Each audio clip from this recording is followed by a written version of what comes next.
తెలంగాణ విద్యార్థి ఉద్యమకారుల వేదిక చైర్మన్ కంచర్ల భద్రన్న గారికి, అదేవిధంగా ఈ సమావేశానికి హాజరైనటువంటి సీనియర్ ఉద్యమకారులు, ఉస్మానియా విశ్వవిద్యాలయంలో మరి తెలంగాణ ఉద్యమంలో కీలక భూమిక పోషించినటువంటి వ్యక్తుల్లో ఇక్కడ మందాల భాస్కర్ అన్న ఒకరు, అదేవిధంగా షాగంటి రాములన్న కూడా, అలాగే నాతోటి నూకల వీరస్వామి అన్న, పెంచల సతీష్ అన్న, ఆవుల హరినాథ్ గారు, మేమంతా తెలంగాణ ఉద్యమం జరుగుతున్నప్పుడు ఉస్మానియా యూనివర్సిటీలో జరుగుతున్నప్పుడు మరి ముందు వరుసలో భాస్కర్ అన్న, పిడమర్తి రవన్న, బాల్క సుమన్ అన్న ఉంటే వారి వెనక వరుసలో మేమున్నాం.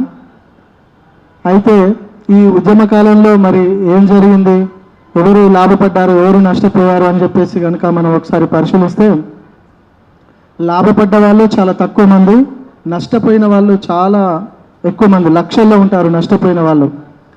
అయితే ఏదైనా ఉద్యమం జరిగినప్పుడు, ఏదైనా మీటింగ్ జరిగినప్పుడు, లేకపోతే ఏదైనా కార్యక్రమం తీసుకున్నప్పుడు 100కు 100% అందరికీ న్యాయం జరుగుతుందనేసి నమ్మకం మనం అనుకుంటాం, కానీ అందరికీ న్యాయం జరగదు. అదే సమయంలో ఈ ఉద్యమ సమయంలో కూడా మరి తెలంగాణ కోసం కొట్లాడినటువంటి అందరికీ న్యాయం జరగాలంటే మరి లక్షల మంది ఉంటారు, కాబట్టి అందరికీ న్యాయం జరుగుతుందని చెప్పి నేను అనుకోను. కానీ ఈ తెలంగాణ ఉద్యమకారుల వేదిక కొన్ని డిమాండ్లను ప్రవేశపెట్టింది.